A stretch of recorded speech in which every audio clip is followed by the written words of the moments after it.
حضرت حسان بن ثابت رضی اللہ تعالیٰ عنہ بڑے جلیل القدر صحابی ہیں، آپ نے بڑی عمر پائی ہے، 120 سال آپ کی عمر تھی۔ آپ فرماتے ہیں 60 سال میں نے غیر اسلام میں گزارے ہیں اور 60 سال میں نے اسلام میں گزارے ہیں، اور ایسے کمال کے شاعر ہیں کہ جب آپ شاعری فرماتے تھے اور نبی پاک علیہ السلام فرمایا کرتے تھے کہ حسان جب شاعری کرتا ہے تو فرمایا سیدنا جبرائیل علیہ السلام اس کی مدد فرماتے ہیں، ایسے کمال شاعر ہیں۔ اور کفر کا مقابلہ صرف تیروں اور تلواروں کے ساتھ ہی نہیں کیا گیا، کفر کا مقابلہ شعر اور شاعری کے اندر بھی کیا گیا کہ کفار جب نبی علیہ السلام کی حجب میں اشعار لکھتے تھے تو صحابہ حضور کی حمد میں اشعار لکھتے تھے، حضور کی تعریف میں اشعار لکھتے تھے، تو نبی پاک علیہ السلام فرماتے تھے حسان ان کو جواب دے شاعری میں۔ کئی وہ صحابہ ہیں جو تیر کے ساتھ جواب دیتے، کئی وہ صحابہ ہیں جو تلوار کے ساتھ جواب دیتے۔ حضرت زید وہ صحابی رسول ہے جن کا نشانہ بڑا کمال کا تھا، اور نبی پاک علیہ السلام خود انہیں تیر اٹھا اٹھا کے ایک جنگ میں دے رہے تھے اور ساتھ میں فرما رہے تھے مار ان کو، تجھ پر میری ماں اور میرا باپ قربان ہو جائے۔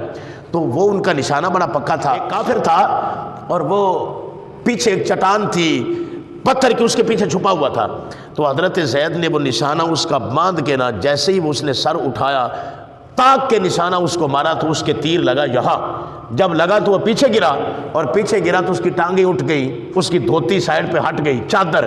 سرکار دو عالم صلی اللہ علیہ وسلم اس جنگ میں اتنے مسکرائے کہ آپ کی داڑھ مبارکہ نظر آنے لگی۔